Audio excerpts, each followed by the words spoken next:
What's up, folks? We live. We back in the building. Y'all already know what it is, man. You know from the title that we and I mix.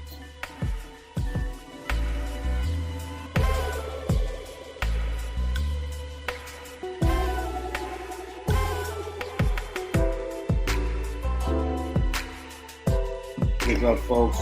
As you come in, please double tap the screen. Hit that like button.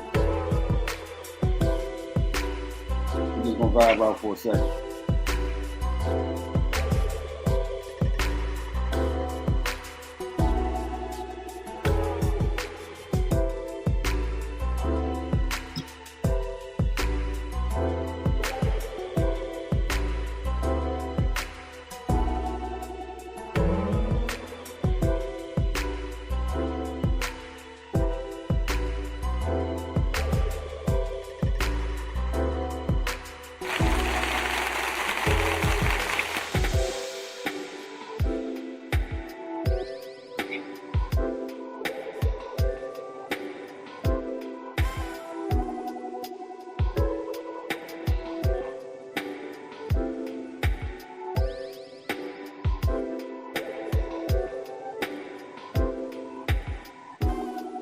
Y'all know what it is, man.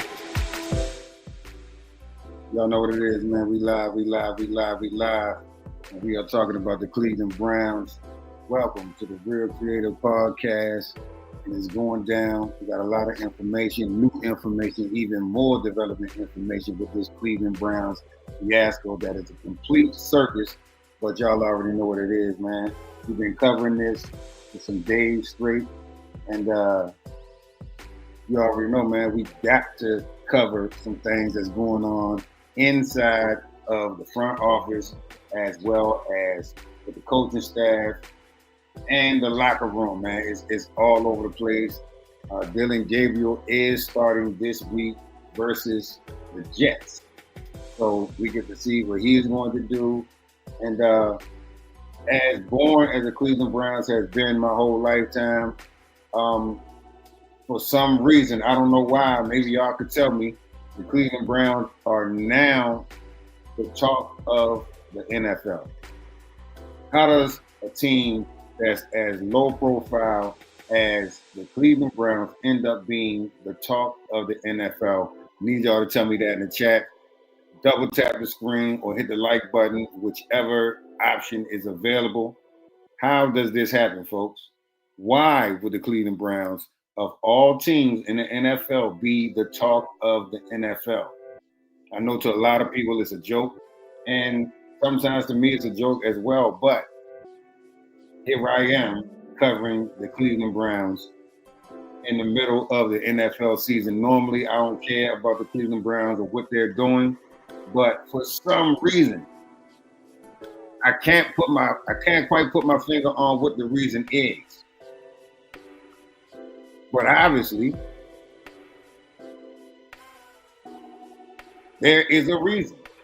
And I believe that reason is one who will be the future of the NFL if the NFL won't stop fighting it. The NFL does not seem to want to come to terms with what is going on and the potential of what could happen, which is a megalithic super bomb hell of a star in Shedeur Sanders, folks. Hit that like button as you come into the live. Voice your opinion. Let me know what city or state that you're listening in from, and let's get acquainted, man. Let's talk about some sports. Let's talk about Dillon Gabriel. What should we expect this week for Dillon Gabriel? It's been a rocky road for him coming into the NFL. He got paired up with somebody who is just a huge star, and it's very unfortunate for Dillon Gabriel, but at any rate, he got the starting job. He got the opportunity. This week, we get to see exactly what he is going to do with this opportunity. But it's a hell of an opportunity, and there are some people that is waiting in line behind Dillon Gabriel to get at that number one spot. And it seems the more and more the days go on, the more people's minds are changing about Dillon Gabriel. I think from the first time people saw Dillon Gabriel, they had some reserve about it. But with that being said, Dillon Gabriel was allowed to play as QB1 on this Cleveland Browns team. A lot of people question that. A lot of people feel like Dillon Gabriel isn't ready. Some people feel like he needs more time. What do you think in the chat? Does Dillon Gabriel need more time? Or does Dillon Gabriel need a different role on the team? That is what is up for debate. What I'm seeing is the ownership and the GM seems like they affords a bond, or not a bond, but they're rolling together. That's what I'm starting to see. The coaching staff is, I believe, rogue at this point. I could be wrong, but it seems like the coaching staff has gone rogue. And with that being said, if you haven't heard some of the breaking news that just came out yesterday or maybe hours ago, is that Kevin Stefanski is no longer doing play calling with the Cleveland Browns. Now, I wonder what the reason could be for that. What do you think? What do y'all think that the reason could be for Kevin Stefanski to be called or pulled from play calling? Because the offense has been horrible. So since the Cleveland Browns offense has been horrible, at this time they're bringing somebody else in to do play calling. I forgot his damn name, but some dude. What is his damn name? Anybody in the chat that knows, help me out. Yeah, tell me. What the hell is his name? Nah, not Shedeur Sanders. Tommy Rees. There you go. Tommy Rees. I appreciate that, man. Shout out to you, Ben. Ben, what city you listening in from? But yeah, Tommy Rees is going to be doing the play calling. I don't know if y'all know anything about Tommy Rees. I sure don't. But anything got to be better than Kevin Stefanski. That's what I'm thinking. Anything has to be better than Kevin Stefanski at this point. He's not showed that he can actually, harness this offense and get it going no matter what. So Tommy Rees is going to be taking over play calling. I don't know Tommy Rees's track record. I don't know, what Tommy Rees is actually all about. Maybe if somebody knows in the chat, you can let me know. But I have no clue who the hell Tommy Rees is and what he does. But I can tell you right now that hopefully Tommy Rees can persuade the team to do something else. I believe that this is Dillon Gabriel's last chance. And if it's not his last chance, it is very close to his last chance. There's not going to be a whole lot more time wasted with Dillon Gabriel. Not when you got 12 sitting on the bench, and eventually these people are going to start screaming his name. All I know, Ben says, all I know is he was coordinating at Alabama, then was a QB coach last year for the Browns. Okay. All right, so that means he's at least hip to the offense. He knows a little bit about what's going on with the offense. So that's a plus sign right there. That's definitely a plus sign. So Tommy Rees does have a history in coaching. He was a QB coach last year for the Browns, and he was coordinating at Alabama. Now, I might need you on my team, Ben. I need somebody who can just dig up information real quick like that. We are in the age of information, and I appreciate everybody that's listening. I need to see some more people popping in this chat. So those of you that are in the chat, please hit the like button, man. Let's push this out there. You can share it to some people. If you know anybody that's a Cleveland Browns fan or an NFL fan, sports fan that would just like to, catch up, with some updates on Shedeur Sanders, because this guy is the talk of the NFL, and he is the reason that the Cleveland Browns are being so much talked about in the media. You got Cleveland Browns podcasts and small channels, small media people who are blowing the hell up. Shout out to them. And I jumped on the wave, man, because it's a lot being said. It's a lot being said in the chat, and I wanted to give my account of what I feel about what I see going on, and I think it's warranted. I think anybody that wants to get into this type of journalism right here, because you see that there's a lane for it.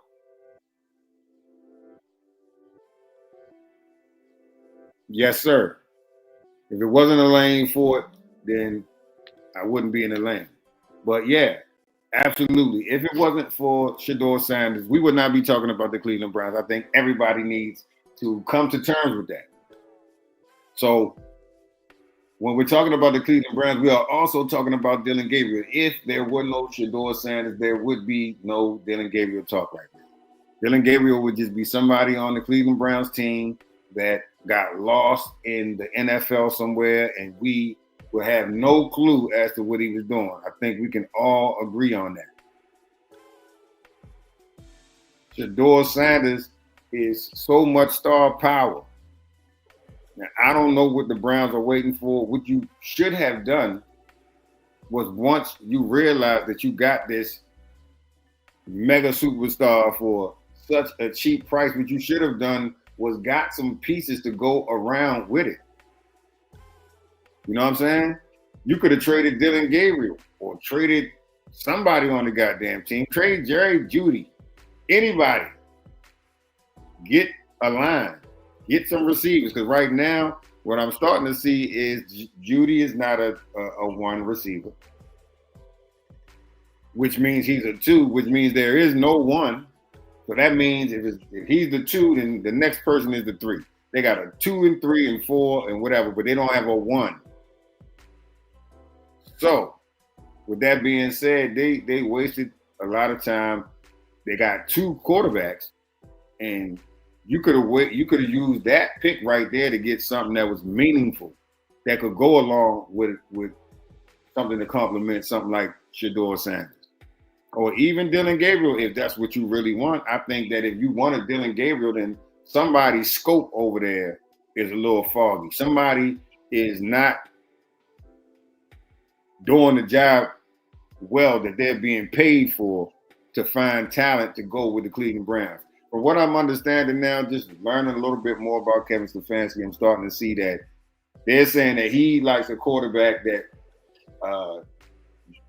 basically they take his offensive style is to take the pressure off the quarterback and let everybody else work and let it be easy for the quarterback. But in my opinion, that is that's not a good plan to me. I'd rather go and get a talented quarterback and do the same shit. You don't have to put a lot of pressure on the quarterback, but in this game that we call NFL football, the quarterback gotta be able to take the leadership and steer the team into a winning direction, not be managed. I mean, I guess Brock Purdy is kind of like that. Brock Purdy is he's not going to go out and just win the game. He's gotten a lot better, but he's the guy who was being managed. And now we see that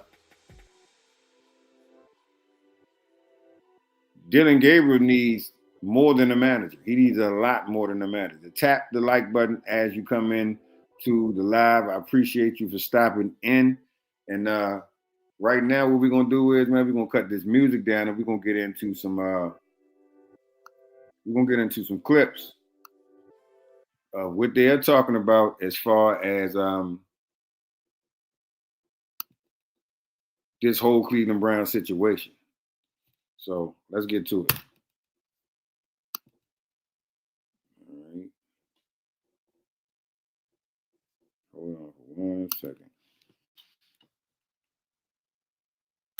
Do you think there's a move that could be made that could spark this team to win more games? Or do you think it's at this point it's because they're so hard to trade and they don't want to give up any assets, it's best that they just continue to work through the draft?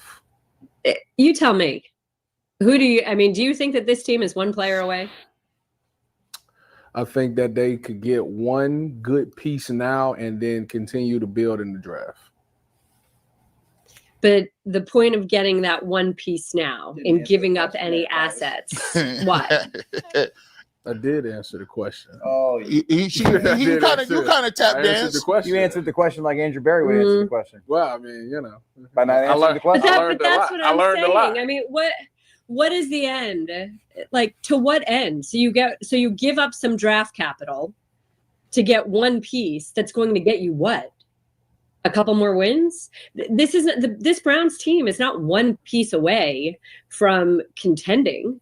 The offense has been far worse than, admittedly, I expected. I thought the defense would be lights out in training camp. It, by and large, has been. The offense has just not even remotely approached what I thought it would. And clearly, very obviously, that was not about Joe Flacco. You've certainly seen what Joe Flacco has been able to do when he has a line that can protect, when he's got pass catchers that go and attack the ball and actually catch the ball and make game-breaking plays, and when he's got a run game that's operating. You see what the man can do. So it clearly wasn't about Joe Flacco. There's a lot more issues with this Browns offense. You know, it's funny that you bring up the Browns offense. I remember talking to you last year remember we were talking about the Cardinals with Kyler Murray, and he was off to that great start, and you was like, you talked to Drew, and he was like, well, we just running with the Browns run. Well, it's funny. It's funny. Fast forward a year from now, I just seen Marvin Harrison Sr. say that the offense is unwatchable. He can't stand it. So how does that go with the Browns? Do you think that this offense is just not? I wonder. Some juice. Yeah, but did you watch last night? And do you see how Jacoby Brissett is so much better at running Drew Petzing's offense or Kevin Stefanski's offense than maybe Kyler Murray is? And you think? Wait, hold on, Tyvis. You think Marvin Harrison Sr. is saying the same exact thing this morning? Why is everyone using ninja transfers? Ninja transfers is definitely killing them. The quality, I mean, the design came out crisp. Hit up my boys at Ninja Transfers.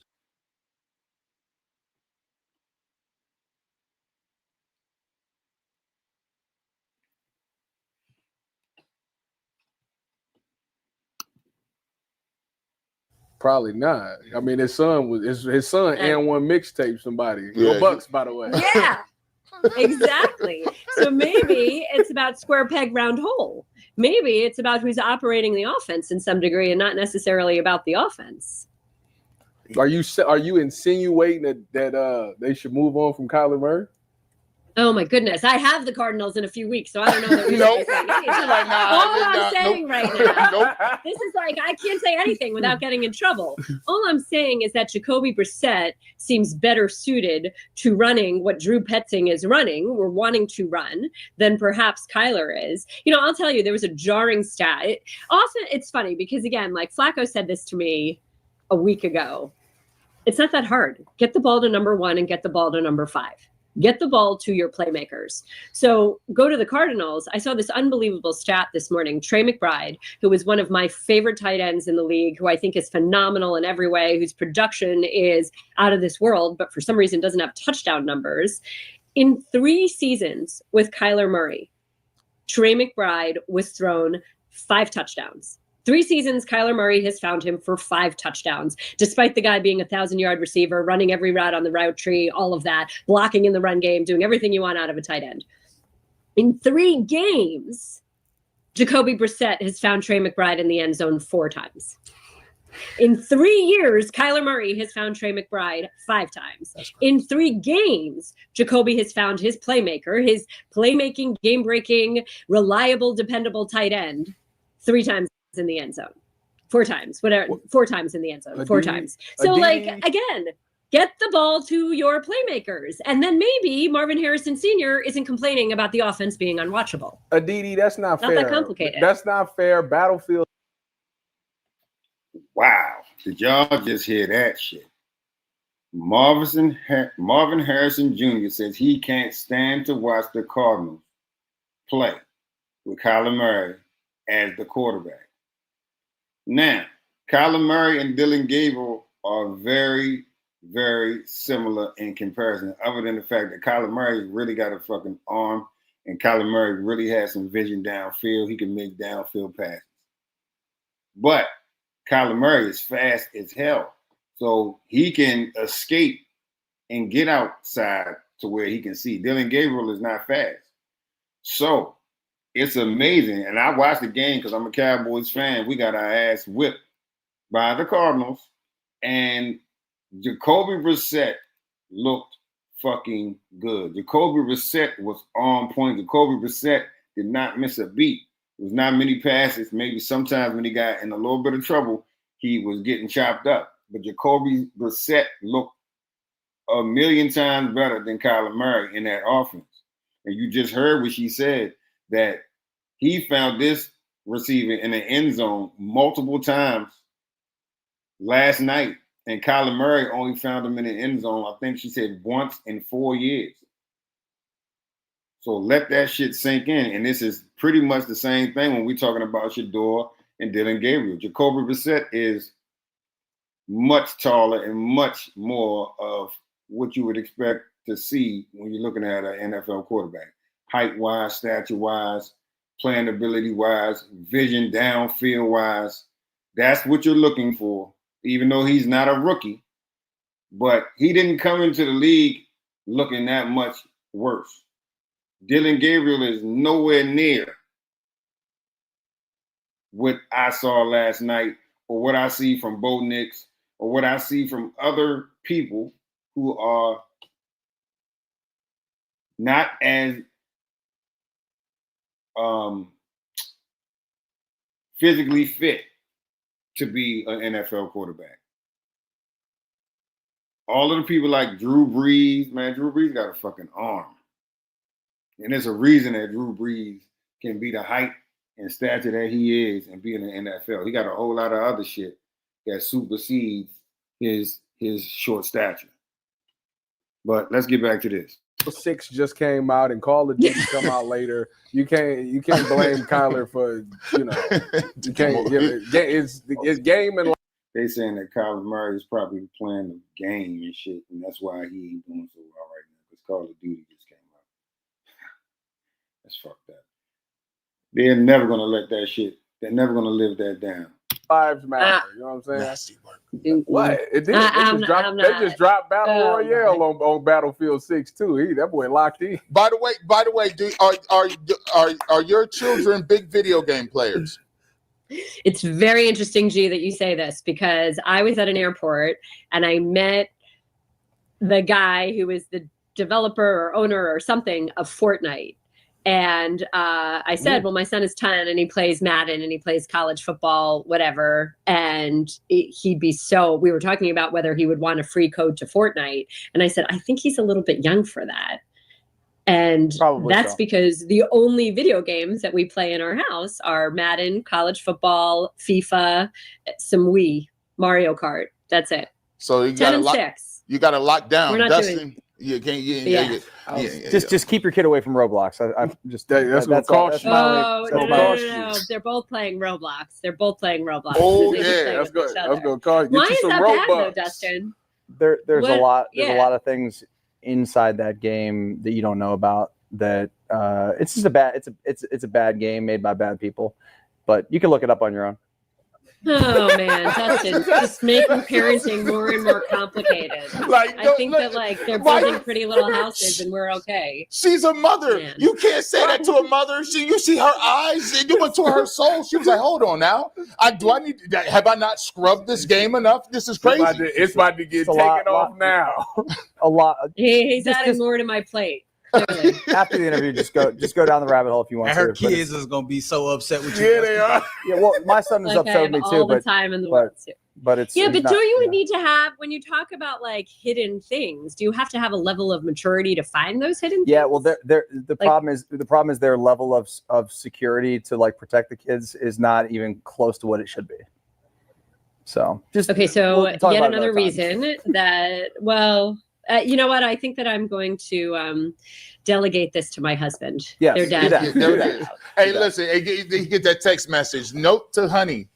Figured out this Roblox thing. Aditi, to stay on the Browns, when is it Shedeur time? When do we throw our wrist up? Uh-oh. We have got to the point where literally anybody can build a fully working app without knowing how to code.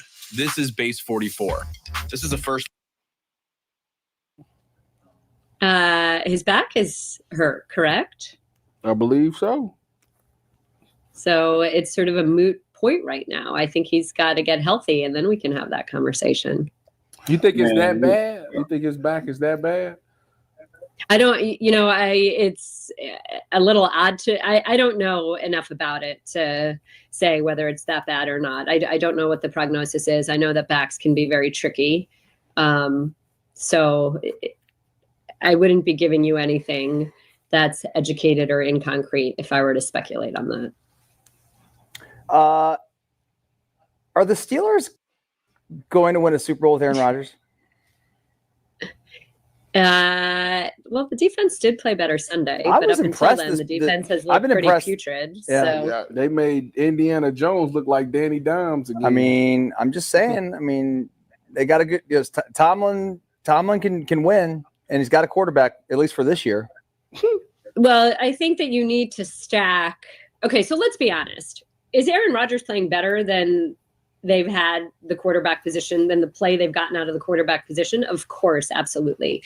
But it's not like he's been lighting people up. I'll use Flacco again. Flacco's throwing for 400 and something yards, 40, 30 points every game. Yes, like the Steelers aren't doing that, right? And they haven't made a move, at least not yet today, for another wide receiver to complement DK Metcalf. So the offense is playing fine, but it's not playing like, oh my goodness, lights out. The defense has been terrible, played very well against the Colts this past week.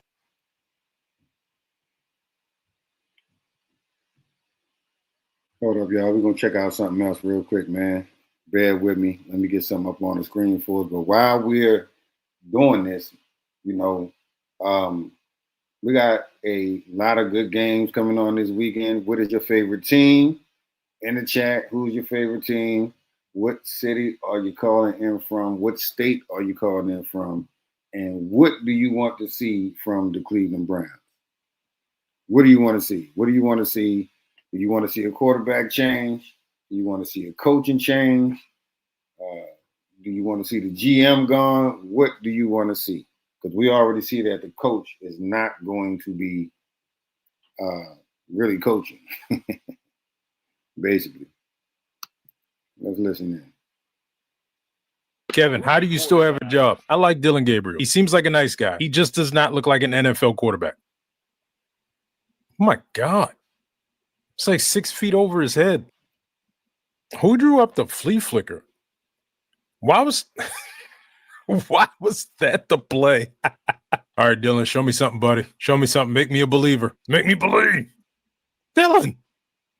Oh, my God. He almost got him killed. Is it fair to say that the Browns look like a high school team? Like a high-end high school team, though. These niggas is playing like the South Harmon Institute of Technology. Dillon makes one read, and then he just lets the ball go. Like, there's no progression happening, in my opinion. Okay. All right, buddy. We tried it. I think maybe you should sit the rest of the season out. Oh, we're going deep. I think Dillon Gabriel has this offense. He's in command of it. That's JJ. Kevin, how do you still have a job? I like Dillon Gabriel. He seems like a nice guy. He just does not look like an NFL quarterback. Oh, my God. It's like 6 feet over his head.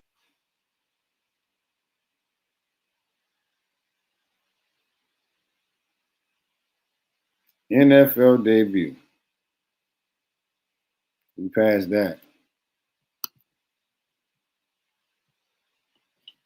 Week 8.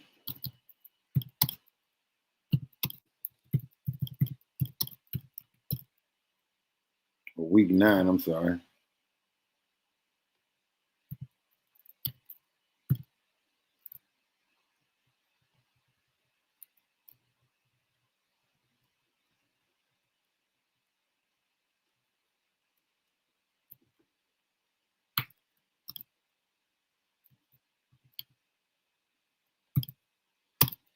It's week 9, right, y'all?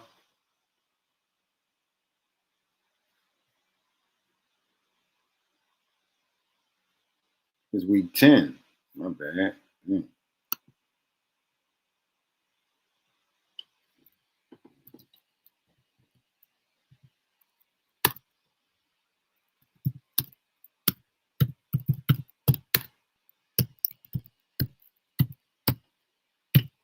They're not gonna be mad. They're not gonna be happy. I don't think people gonna be happy until, you know what I'm saying? Until greatness is in their midst.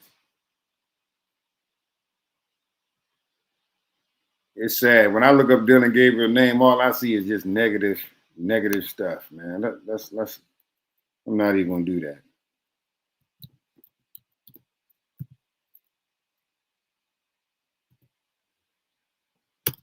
We're gonna look up this Sanders boy.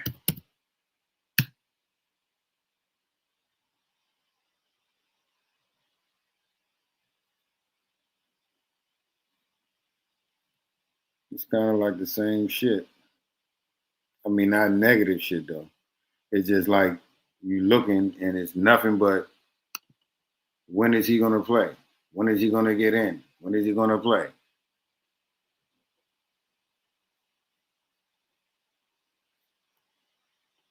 That's all you really see.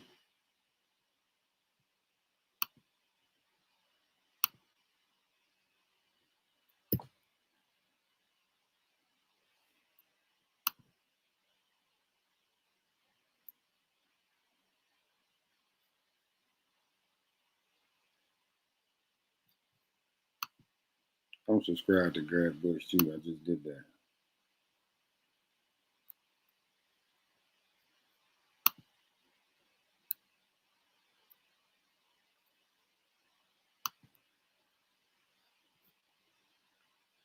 Oh, he live. Is he live? Nah, he's not.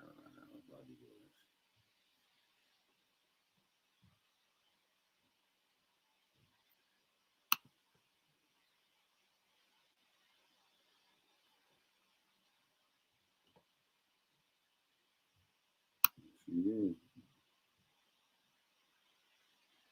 Tune in.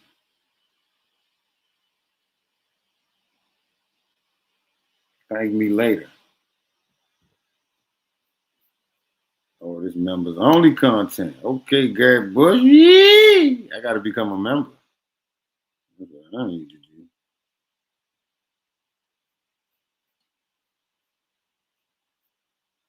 Yeah, that's what I need to do is become a member.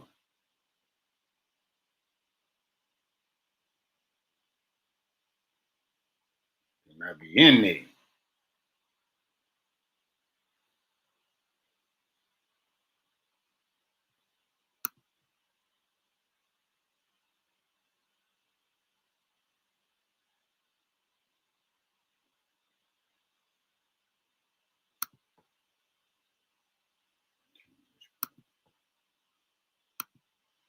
Hey everyone, I'm super excited to share the Barbershop is officially launching YouTube memberships.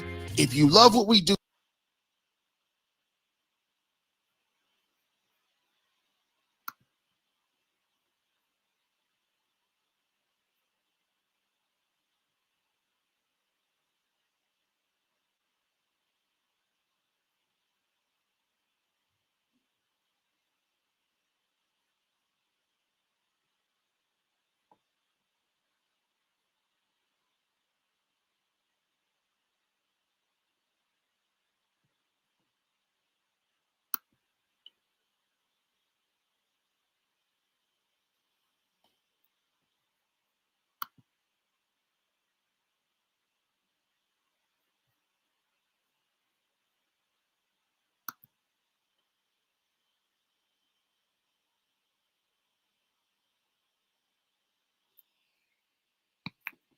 My bad, y'all. I'm going bad with this goddamn.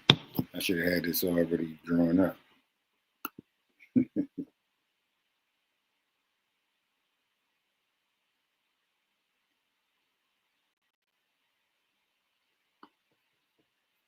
What the hell is going on?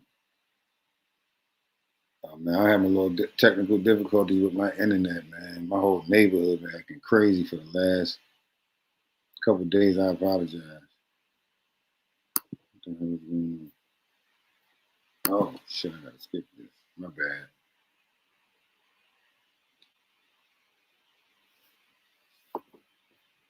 Taking long sentences that don't tell you anything, but it's trips formation to the right side of the field and going to run a spot choice route. I mean, I'm just a little defensive tackle. I don't know much. Gee, thanks for always keeping it real. Emmy18. I butchered that. I'm sorry, but I appreciate the super chat.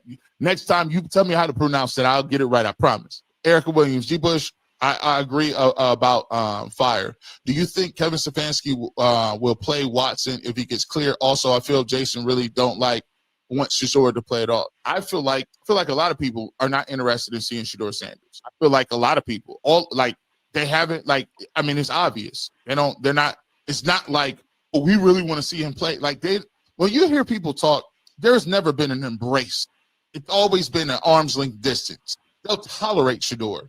They'll tolerate, but even to a certain extent, they're going to get mad. Why do we keep having to talk about this? If somebody said, why do we got to keep talking about this? You know they're not interested in seeing him play. That's easy. Do you think Kevin will play Watson if he gets cleared? I don't think Deshaun Watson is going to play before Shedeur Sanders, and I think that the league has already mandated that Deshaun Watson is not going to play in Cleveland. I think what they told Deshaun Watson, this is my personal opinion, they told Deshaun Watson, we are going to keep you on the roster because we can't cut you loose. If you are a good soldier and you don't do anything else and you say all the right things and you stay out of sight, out of mind, what we are going to do is we're going to let you stay around. And then we are going to tell everybody in the league, we're going to give you an opportunity to play. And what they'll start to do is they'll start to leak information around the league through different various sites and reporters and NFL insiders that say there are teams out there that are actually interested in Deshaun Watson and feel that a fresh start somewhere else will give Deshaun Watson an opportunity to resurrect his career. They'll go back and relitigate and say, well, look, guys weren't really that great in Kevin Stefanski's office. Look at Joe Flacco around here. They'll start the stories about what has he learned. He'll do a sit down and say, what has he done and learned since he's been there? I'm married now. I done found the Lord. And they'll find another nice little cushy place for him to play, and he may get to play somewhere else. But they are punishing the Cleveland Browns for giving him a contract. He is to not play here, and he is going to have to stay on the roster. So that's why the owner came out and said, I see it. Right? Maybe that's my conspiracy theory, but I think it's good. Patrick Williams, I can't wait to Shedeur plays Cam Ward. That game is going to be epic. I like that. I can't wait to see him play too. G. Bush, put ghost pepper sauce in that coffee this morning. Yes, we did. I told you we was coming with it. A Pain the Savage. Jackson and Colorado embraced him instantly. Both got instant success on and off the field. You don't think a billionaire of losing franchise doesn't see the big picture and money that could be made with 12? Oh, he see it. Why you think he ain't trade him? And he's not getting traded. He's the big joker. That's in his back pocket. Emmanuel Johnson, problem is the media does not work and watch film. Just want to sound smart without being intellectually honest. A lot of people don't watch film. You're factually correct. Dondi H, you had your chef's hat on this morning. You keep cooking.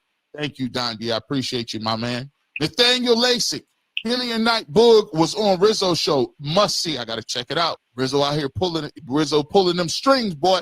Keisha, as a longtime Saints fan, we gave up season tickets because they did not draft Shedeur Sanders. We only here for Shedeur. Browns don't have me off. It might be piss me off. That might be it, but we don't know. Stay tuned. G. Bush, your opinion on 12 is saying he's getting a big ready. You should mention it on Monday so we can get them receipts. Oh no, 12 said they asked him, "You going to homecoming?" He said, "No, I gotta get ready. My suspicion is if Dillon Gabriel is looking bad after the double down and after the 2 weeks, Shedeur Sanders will be inserted to the game against the Jets. It's already been mandated. They are building him up right now. Do I have sources on this? No, but they are building him up. They've already let him know. Be ready, dog. If it don't look good that first half, it is what it is. This is a wrap. I'm trying to tell y'all. Listen, I don't like this StreamYard shit. I want to be live on my YouTube channel. This StreamYard shit ain't for me.